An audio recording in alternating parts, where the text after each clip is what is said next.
বলছিলাম যে একটা পিআর এর মাধ্যমে ইলেকশনটা যদি হয় তাহলে আপনার এই যে কালো টাকার ছড়াছড়ি চাঁদাবাজি তারপরে কেন্দ্র দখলের এইটা থাকবে না। এই জন্য আমরা চাচ্ছিলাম পিআর হোক, আরও সংস্কার হোক, বিশেষ করে যে জুলাই সনদের আইনি ভিত্তিটা মানে সঠিকভাবে দেওয়া হোক এবং এই ভিত্তি দেওয়ার জন্য যে কাজগুলো করা, যে জুলাই ঘোষণা করা, এরপরে হলো আদেশ ঘোষণা করা, এরপরে গণভোট করা, এরপরে এর ভিত্তিতে যে আইনটা হবে সেই আইনের ভিত্তিতে যেন সংস্কার যেগুলো আছে সংস্কারগুলো আগে করে এরপরে ইলেকশনে। যে জিনিসটা আমরা ফিল করি যে এই ইলেকশনটা আসলে জেনুইন হওয়া খুবই দরকার। দীর্ঘ সময় মানুষ ভোট দিতে পারে নাই, এই সময়ে একটা ভোট মানুষের যে আকাঙ্ক্ষা, এবং অনেকেই ভোটের ব্যাপারে আগ্রহী ছিল না, যে ভোট দিতে যাব কেন, ভোট তো হয়ে যায়, আমাদের ভোট লাগে না। তো এবারে মানুষ ভোট দিতে চাচ্ছে যে আমরা একটু ভোট দিব।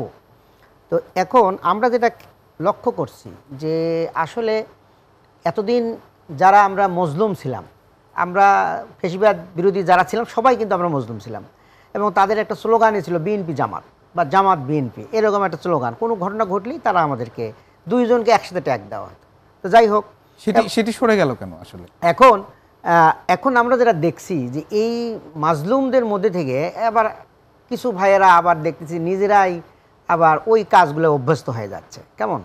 তো এইটা আমরা লক্ষ্য করেছি। আমাদের ইতিমধ্যেই নির্বাচন মাত্র মানে এখনও হয় নাই, ডিক্লেয়ার্ড হয় নাই, তফসিল ঘোষণা হয় নাই, কিন্তু আমরা দেখছি যে একজনের ফেস্টুন খুলে আরেকজন লাগাইতেছে, একজনের পোস্টারের উপরে আরেকজন পোস্টার লাগাচ্ছে। এমনকি দেখেন নোয়াখালীতে দুর্ঘটনাটা ঘটে গেল, একটা মসজিদের ভিতরে কোরআনের তাফসির হচ্ছিল, আলোচনা করতেছিল, সেখানে যায় একটা গ্রুপ গিয়ে হামলা করলো।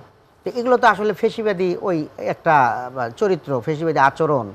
তো হেলাল ভাই, আপনি যেটি বলছিলেন যে একটি জেনুইন নির্বাচন হওয়া দরকার, মোশাররফ ভাই কিন্তু সেম কথাই বলছিলেন, কিন্তু বিভিন্ন উদাহরণ যখন চলে আসে, এই যে আপনি যে উদাহরণগুলো টানলেন, একটা কিন্তু মানে অনিশ্চয়তা বা শঙ্কা বা একটা সংঘাতপূর্ণ পরিস্থিতি কেন জানি মনে হয় বা প্রকাশ্যে চলে আসে। বলছিলাম যে একটা পিআর এর মাধ্যমে ইলেকশনটা যদি হয় তাহলে আপনার এই যে কালো টাকার ছড়াছড়ি চাঁদাবাজি তারপরে কেন্দ্র দখলের এইটা থাকবে না। এই জন্য আমরা চাচ্ছিলাম পিআর হোক, আরও সংস্কার হোক, বিশেষ করে যে জুলাই সনদের আইনি ভিত্তিটা মানে সঠিকভাবে দেওয়া হোক এবং এই ভিত্তি দেওয়ার জন্য যে কাজগুলো করা, যে জুলাই ঘোষণা করা, এরপরে হলো আদেশ ঘোষণা করা, এরপরে গণভোট করা, এরপরে এর ভিত্তিতে যে আইনটা হবে সেই আইনের ভিত্তিতে যেন সংস্কার যেগুলো আছে সংস্কারগুলো আগে করে এরপরে ইলেকশনে। কিন্তু বাংলাদেশের কত পার্সেন্ট মানুষ আপনি মনে করেন যে পিআর পদ্ধতি সম্পর্কে অবগত আছেন, দেখুন, বা ভালো মতো বোঝেন? আসলে পিআর পদ্ধতি আজকে বাংলাদেশের জন্য নতুন হলেও পৃথিবীর ইতিহাসে নতুন না। অনেক দেশে পিআর আছে এবং পিআরেরও অনেক মানে ক্যাটাগরি আছে, ক্লাসিফিকেশন আছে, কোনো দেশে অল্প আছে, কোনো দেশে বেশি আছে। তো সেইটা নিয়ে তো একটা আলোচনা হলে একটা সমাধান হয়ে যেত, সেগুলো হচ্ছে না। এবং এইরকম কিন্তু কেয়ারটেকার নিয়েও একটা বিতর্ক ছিল 91-এর পার্লামেন্টে। যখন কেয়ারটেকারের বিতর্ক শুরু হলো তখন পার্লামেন্ট চালু ছিল, সেই সময় যদি পার্লামেন্টে প্রাণবন্ত আলোচনা হতো তাহলে কিন্তু আমাদের এই ভোগান্তিটা হতো না। কিন্তু সেইটা হলো কি, ওইটা আলোচনা হলো না, মাঠে ছেড়ে দেওয়া হলো আন্দোলনের ফলে অনেক আপনার রক্ত গেল, আপনার হরতাল অবরোধ নানান কিছু করা হলো। একটা পর্যায়ে কিন্তু এই 96-এ সেই যারা বুঝলেন না 91-এ তারাই কিন্তু 96-এ একটা ইলেকশন করে এই আপনার পার্লামেন্টে এই জিনিসটাকে বিল এনে তারপরে ওনারা সংসদ ভেঙে দিলেন। তাহলে আজকে পিআর বোঝা যাচ্ছে না, কিন্তু একসময় কিন্তু বাংলাদেশে পিআর আসবেই, এবং এইটা তখন বুঝবে সবাই। কেমন?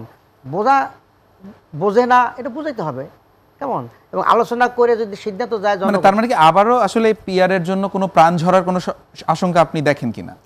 অবশ্যই পিআর এর আলোচনা হচ্ছে। পিআর একসময় বাংলাদেশে আজ হোক কাল হোক পিআর মানুষ বুঝবে, এবং আমরা চাচ্ছিলাম যে পিআরটা বুঝে দেন, আপনার গণভোটে দেন। দেখেন জনগণ যদি না বোঝে তাহলে তো আমাদের আপত্তি নেই।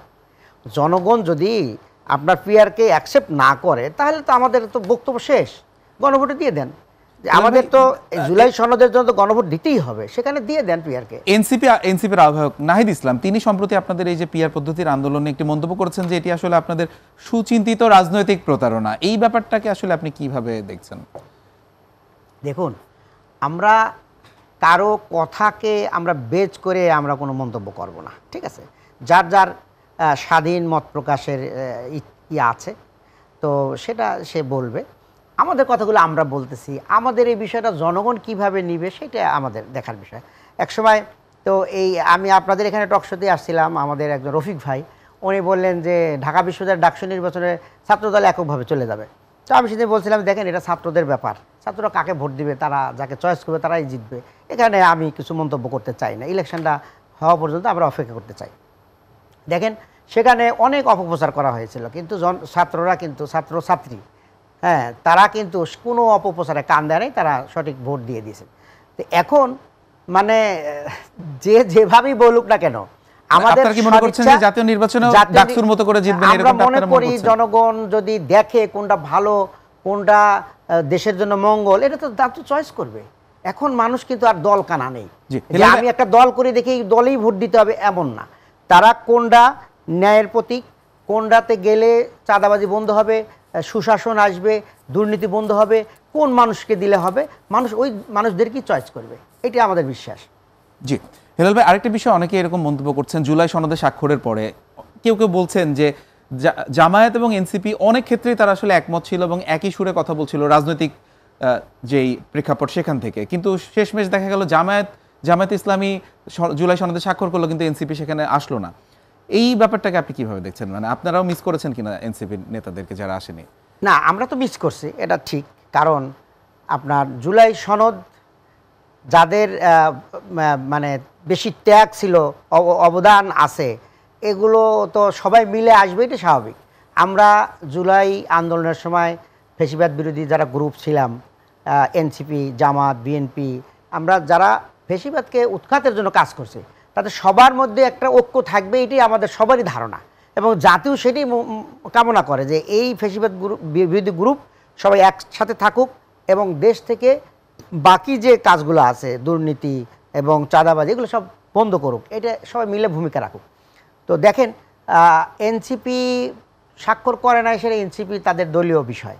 আমরা বলছিলাম যে দেখেন আমাদের এই কথাগুলো ক্লিয়ার করেন, না হলে আমরা স্বাক্ষর করব কিনা আমাদের বিষয়টা চিন্তা করতে হবে।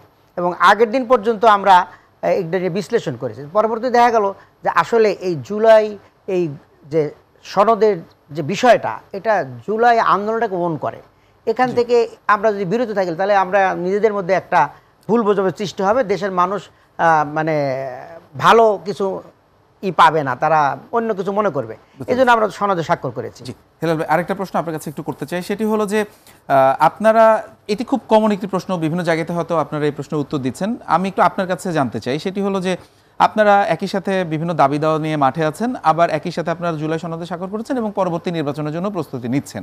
মানে এখন আপনারা যে দাবিগুলো নিয়ে মাঠে নামছেন বা কালকেও আপনারা নামবেন, সেগুলো যদি পূরণ না হয় সেক্ষেত্রে আপনাদের আগামীতে নির্বাচনে আসার ব্যাপারে সিদ্ধান্ত কি হবে?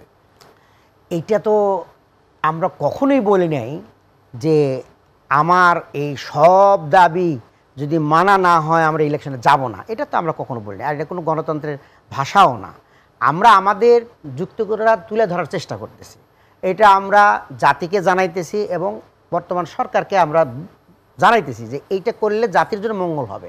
এখানে আমাদের ব্যক্তিগত কোনো লাভ নেই। আমাদের আমির বলে দিয়েছেন যে আমাদের যদি কোনো এমপি মন্ত্রী হয়, তারা ঘুষ খাবে না, ঘুষ দিতেও দিবে না, দুর্নীতি করবে না, দুর্নীতি করতেও দিবে না, কেমন ট্যাক্স ফ্রি গাড়ি নিবে না এবং কোনো ফ্ল্যাটের জন্য আবেদন করবে না। তার মানে কি আমরা সেবক হব, আমরা কোনো কিছু ভোগ করার জন্য এমপি মন্ত্রী হওয়ার আমাদের টার্গেট নাই। তাহলে আমরা মানে দেশের কল্যাণের জন্য কাজ করতেছি, দেশের কল্যাণ কি হবে সেটি আমরা তুলে ধরার চেষ্টা করতেছি। এখন সেটা অন্তর্বর্তীকালীন সরকার এবং সকল দলগুলো যারা স্টেক হোল্ডার আছে সবাই মিলে পর্যালোচনা করে যেটা সিদ্ধান্ত হবে, জামাত তো এর বাইরে যাওয়ার কথা না।